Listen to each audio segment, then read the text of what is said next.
On Point with Craig's Investment Partners. The information provided here is general in nature. It's not financial advice.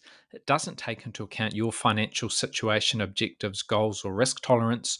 All investments are subject to risks and none are guaranteed. So before you make any investment decisions, we recommend you contact an investment advisor.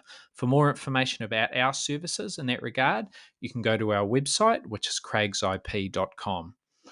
Welcome to On Point. I'm Mark Lister, Investment Director at Craig's Investment Partners, and I'll be talking about a range of topics, including economics, portfolio strategy, investor education, and anything else that's happening out there in financial markets. The Reserve Bank's supersized OCR cut earlier this month gave the local share market a strong boost, and with further reductions expected in the coming months, I think New Zealand shares could be in for a brighter period. Having rebounded solidly since the end of June, the local NZX 50 index, and remember that index includes dividends, so it's share price changes plus dividend payments, the NZX 50 index is up about 9% so far this year, 2024. That's close to the long-term average, and it's certainly much better than we've seen in recent years. The market eked out a gain of just 2.6% last year, so again, if you took dividends out, it would probably have been down slightly, while it declined in both 2021 and 2022. Before that, local shares actually enjoyed a pretty lengthy winning streak after the GFC between 2009 and 2020. This period saw the NZX 50 index rise almost fivefold, which equates to about 14% per annum, and it strung together 11 positive years out of those 12. The only exception was a very modest 1% decline that came in 2011. During that period, the local market even outpaced world shares, not the S&P 500 in the US, that's been a stunning performer, but overall global shares, including dividends. I've made that apples with apples. Global shares returned 11.9% per annum over that period, and they were up in 9 of those 12 years. We were up 14% per annum and up in 11 out of those 12 years. In contrast, the local market has been a real underperformer over these last 4 years. The NZX 50 index is still about 5% down from its peak, which came in early 2021. And if you strip out dividends, then New Zealand share prices are still more than 15% below those high levels that we reached in 2021. That's in contrast to markets in the US, the UK, Australia, Japan, even parts of Europe that have all hit fresh all-time highs more recently. Our economy and our share market are more sensitive than most to changes in interest rates, and that's because of a range of factors. In places like the US, mortgage terms of 20 or even 30 years are quite common, and that does insulate borrowers from rising interest rates. Here in New Zealand, we favour much shorter terms. You can't get mortgages that last 20 years or 30 years here. So it's typically a 1, 2 or a 3-year mortgage you get. And that means that we do feel the brunt or the benefit of changing interest rates. That can have an outsized impact on the housing market, and that's one reason, not the only reason, but it's one reason why prices surged during that COVID period of very low interest rates and then tumbled more than 18% from late 2021 to the middle of last year. That was the biggest decline we'd seen in house prices in more than 40 years. Additionally, a high proportion of our wealth as a nation is tied up in residential property. And as a result, when you've got house prices that are falling or stagnant, that has a big impact on confidence, spending, and overall economic activity. Now, our share market doesn't mirror the economy particularly well, but it too has struggled against the backdrop of high inflation and tight monetary policy. The NZX is dominated by sectors like utilities, infrastructure, and real estate, and all of those sorts of industries or sectors tend to perform better when interest rates are stable or falling rather than pushing higher. So you've now got an OCR that's at 4.75%. That's the lowest we've seen in more than a year and a half, and it will keep going lower. The Reserve Bank is more confident that inflation is under control, and it's become increasingly nervous about the economy. So it wants to get its monetary policy settings to more neutral levels, and it wants to do that quickly. There's one more meeting to come this year. That comes in late November, and another 50 basis point cut is expected by financial markets. That could change, but right now, markets are pretty confident you'll see another 50 basis point cut. If that eventuates, then you'd see the OCR finish this year at 4.25%. Now, that would be well down from the 15-year high of 5.5% from just a few months ago. Markets see that easing continuing into 2025, maybe not at quite as fast a pace, but it will continue. And the OCR is expected to be pretty close to its ultimate nadir of about 3% by this time next year. The usual monetary policy lags will apply, but they might be a little bit shorter this time around.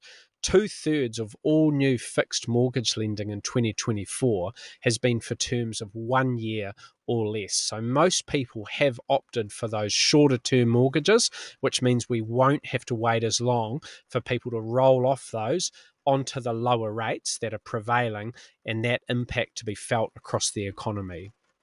Listed companies should see improving earnings as the recession abates into 2025 and as the economy recovers. That bodes well for dividends as well as share prices. Dividends are obviously paid out of earnings, so if earnings are going up, then dividends will go up, and if earnings are going up, then share prices generally follow too. Share markets always look ahead, and that's why you're seeing the share market here in New Zealand respond to this changing outlook rather than waiting. I suspect you will start to see some of those more upbeat comments come from many of our corporates in February when we have the next reporting season, but I don't think investors are going to necessarily wait for evidence of that. They will start to look ahead and price in a better period right now. Something else to bear in mind that could impact the share market here in New Zealand is that as conservative investors face steadily falling returns from term deposits, we might see some of that money flow into other assets, including shares. At the moment, financial markets see the OCR sitting at about 3.25% in 12 months' time. And if that's the case, it implies a 6-month deposit rate of slightly below 4% by then. And once you take off tax, you'd end up in the mid twos, which isn't particularly attractive. In fact, that's an income drop of more than 30% compared to the 6% that investors were enjoying earlier this year.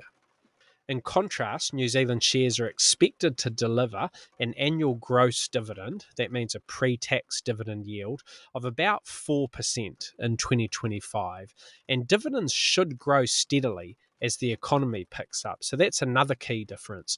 Term deposits are falling in terms of the income that they deliver, whereas any good business should be able to, at least over the medium to long term, grow its dividend. So when you invest in shares, you're investing in a growing income stream rather than a declining income stream, which is the case when it comes to term deposits at the moment.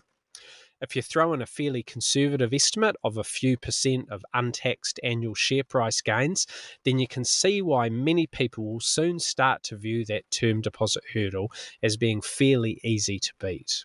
The NZX itself, the stock exchange operator, upgraded its earnings guidance by more than 10% just a few days ago, and that came on the back of improving trading conditions right across all of its business lines.